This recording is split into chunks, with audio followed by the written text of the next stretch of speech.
Alright everybody, turn 17 of A Darkest Night. Man, I'm blazing through these. Of course, in doing so, I'm making some mistakes like thinking it's turn 15 and 16 when it's not. But it is turn 17. And, you know, I've talked a couple of times about card quality and that, how some people kind of have said in the past Victory Point Games cards, sort of quality.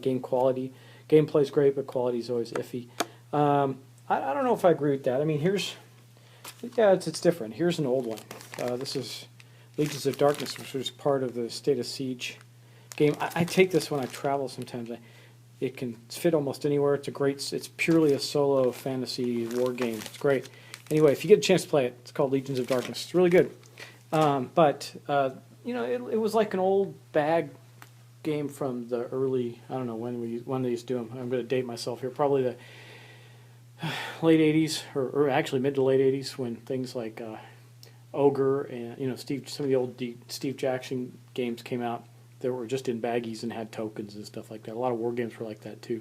That's what it reminds me of. It's not bad, but they're also less expensive. I guess, well, yeah, they are. So if you produce that Legions of Darkness as a big board game, it would probably cost a lot more than that baggy edition that I got.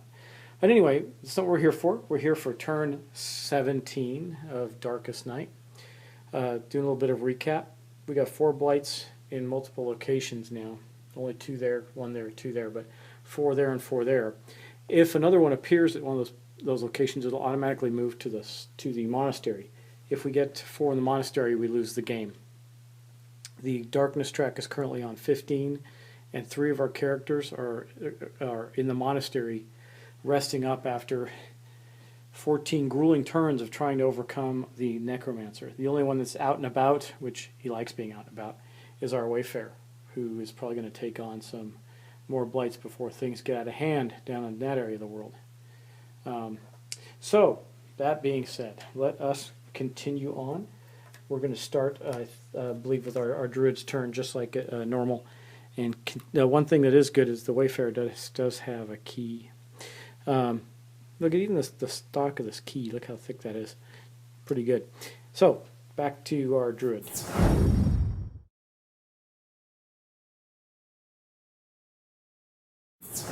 For our druid, he has this prayer beads artifact. He's got his wolf form is deactivated so he can heal.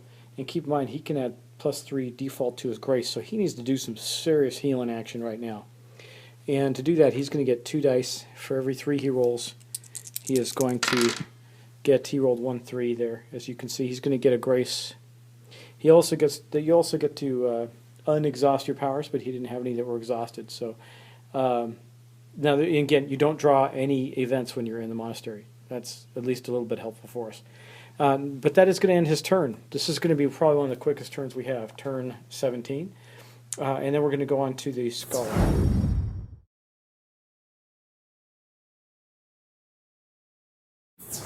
He too is in the monastery resting. And why is he resting? Well, because of that. He's got very little grace left. He's got no secrecy left. He's being chased, and he needs to unexhaust his powers. So we're going to do the same thing for him that we just did for the druid. We're going to try and roll 2 3s or better. He did. He got 2, so he's now up to 4 grace. He gets to unexhaust both his research materials and his preparation ability, so he can get back out in the world and do some damage or whatever. But that is going to end his turn as well. So, bam, just like that. Now we're going to move on to the monk.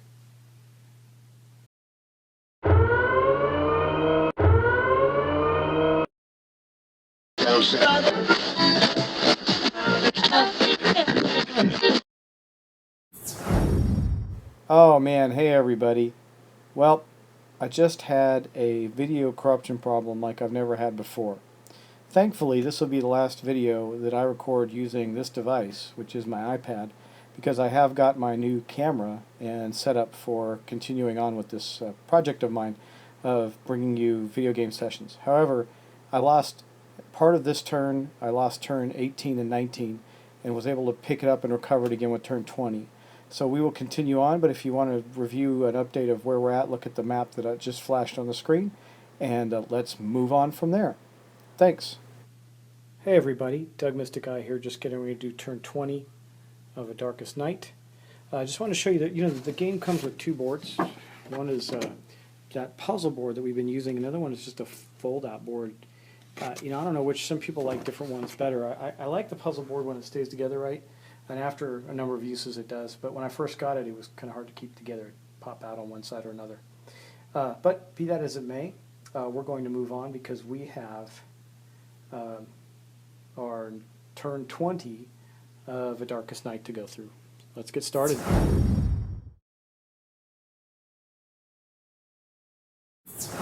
Correction here with the Wayfarer, and I got two upkeep corrections actually. First one is he exhausted it or deactivated this when he used it to destroy the very, very nasty desecration that was down in the forest. So we have to take that down from his active powers that are up here next to him. And then the other thing was I didn't add a time token onto the secret convoy. Man, we just cannot let the necromancer get his hands on an artifact. But this is going to be the turn we take it from him. So, yeah, I don't know. I think I might have the... I think while we're up there, neither of these guys are going to be great fighters this turn. Because we're on an even number on the darkness track, so the monk's patience is only going to give him one dice right now. He can burn. Nah, you know what? If he just simply goes after this quest to elude, he needs a 3, and each success equals 1, and we only need 1 to overcome this quest. So, because he's going to get 4 dice, he's got the sanctuary there. Yeah, he's got the sanctuary there, and his ability, his quiet, which gives him 2. And I'm almost tempted to blow his chi bonus on this to bump it up so he eludes with 5 dice and gains a secrecy if I roll any 6s for each 6 roll. So as you can see right here, that's the chi tactic for the quiet.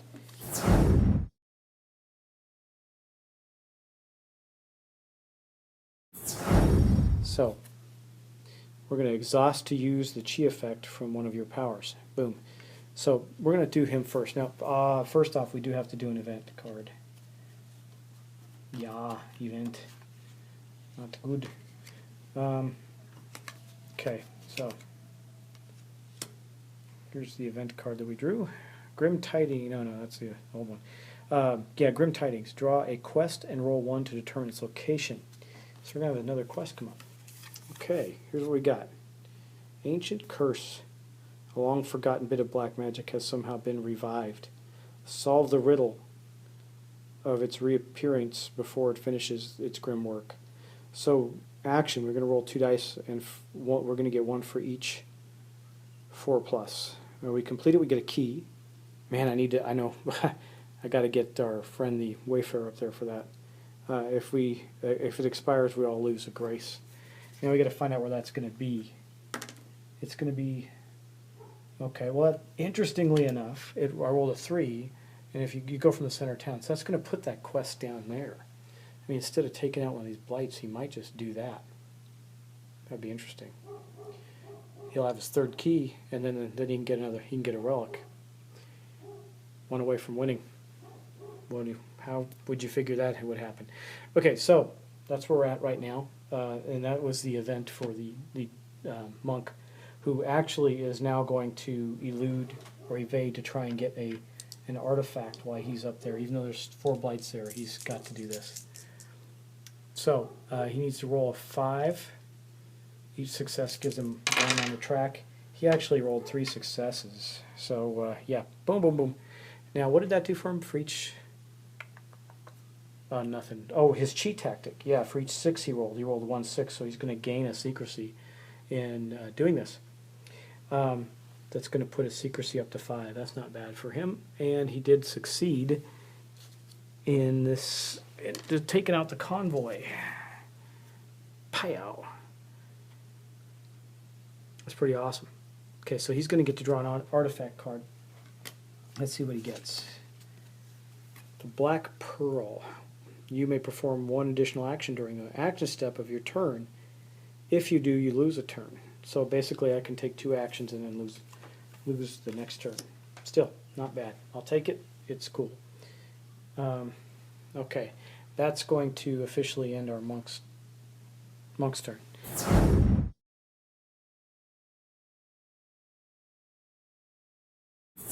Or turn 20.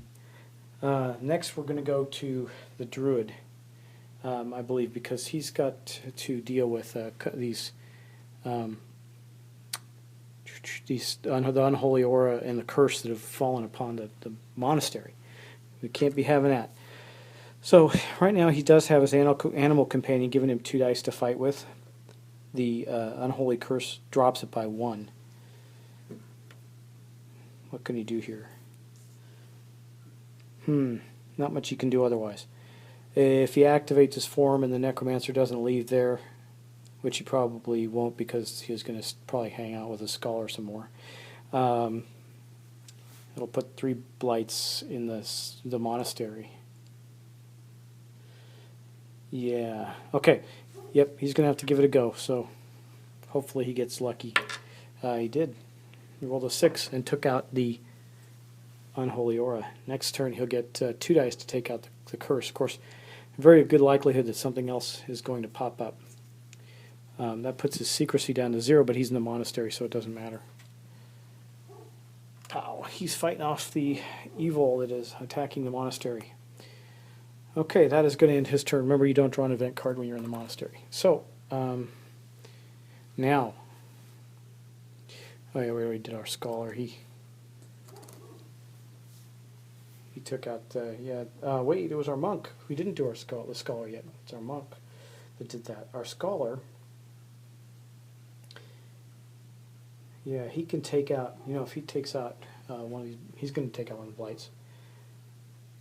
If they stay there one more turn, they're going to have to exhaust a power too. That's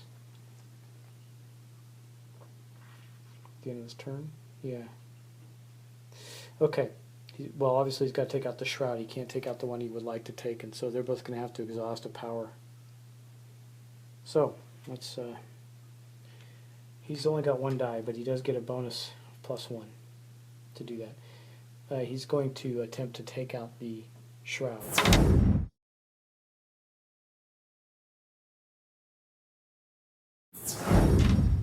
Yeah, okay, he rolled where is it? There. Rolled a 6. Yeah, we're doing okay with the dice rolls. So anyway, he took this one out. It's not going to solve all their problems because he's still going to have to elude now the vampires at the end of his turn, which I may have forgotten to do for the monk as well. He still has 4 dice there to elude. So yeah, the monk, I just rolled for the monk. I got a 5 and a 4, and now we'll elude for the vampires. But we also have to do the same thing now for the scholar at the end of his turn. You know what I didn't do is draw his event card. Okay, I don't know what is going on here, but I guess these were all stacked together, and that's why we didn't get him sooner. Urgent plea, draw a quest, roll 1 to determine its location, then add a marker to it. Okay, so this is an urgent quest. Let's see what we get. Excuse me. Tribute. An unusual savvy revenant has collected his own band of dead servants and is demanding tribute from nearby farmers. Face him in combat. Okay. At least it's got a 5 on the time track there. Fight versus 5. Each success gives us a success. We only need 1. If we fail, we lose a grace, but we get an artifact. Let's see where that goes. It's going into 5, which is the swamps. And then based on what the event said, we're going to put 1 time marker on it. So there's only 4 turns to get to that one. That's not good. We might lose that one. Okay. That was the scholar, by the way. And the scholar now has to roll to evade the vampires. He did not. He rolled 1, 1, 1, 2. So he gets takes a grace and did not evade the vampires there.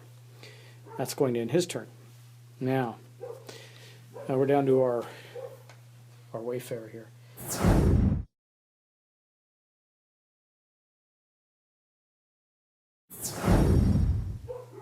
He could search in the forest. No, it's +2 search difficulty right now. We're not going to do that. He either chooses to try and take out another blight, or no, he's going to do the ancient. He's going to try and take out this ancient curse. He needs to roll a 4 or better. He did. He rolled a 1 and a 6. So he did, I think that's 6. No, he needs 2, so only got one of those. So right now we got 1 token toward it, and we need to get another one. So he didn't do anything else, which means he's going to have to evade the zombies as well. He can do that. He's by himself. He gets 3 dice due to his In the Wind ability. You get to elude with 3 dice. So he's going to do that. He rolled a 6-2-2 or 6-6-2, so he succeeded in evading the skeletons that are eluding the skeletons in the forest. That is going to end the player's turns for turn 20. Now we're going to go on to the Necromancer.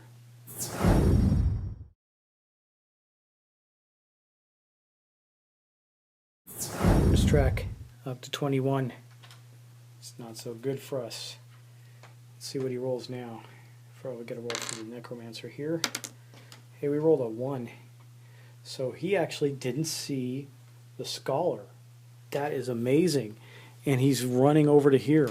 He lost track of the Scholar. He said, "Darn you, Scholar, you've eluded me for the last time." And he goes running over here to drop 2 more blights with the Lich and the Crows.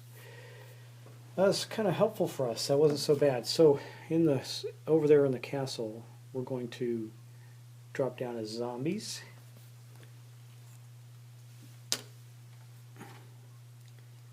Wait a second.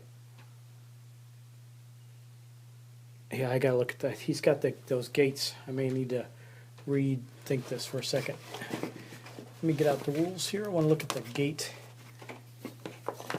ability. There's 2 gates up. There's one in the ruins and one in the village. So let's look at that. Gates. The Necromancer adds 1 to his movement roll only for the purposes of detecting heroes. If he detects any, he teleports to the location of a random detected hero, even if he detects a hero at his current location. Okay, so bad news there. That put him up to a 2. So he did see the Scholar and teleported right back to where he was, which means the zombies appear here, and we get another one that's going to go into the monastery. Bad news for us. It's going to be a taint. What does a taint do? It's green. I know that, so it should be easy to find. There aren't too many green taint. There they are. You can't gain any at the monastery. That's bad. Can't gain any grace. So that one's going to end up at the monastery. We're going to have to destroy those 2. Looks like our druid's going to be on constant duty of trying to destroy curses long enough at the monastery for us to find a way to defeat the Necromancer. So that's going to end turn 20. A couple things I need to do there. At the end of turn 20, I'm going to put a token here, a time token on this tribute one as well, and then we're going to, because of that, we're going to exhaust 2 powers, 1 from the Scholar and 1 from the Monk. The Scholar is going to exhaust his research materials because it does not do him any good right now. And the Monk, he's going to exhaust. Yeah, what can he exhaust? He's going to have to exhaust his Clarity, which again is a search ability. So he's got 2 powers exhausted now, and that's officially going to end turn 20. We'll see you next time. Have a great holiday, and talk to you soon.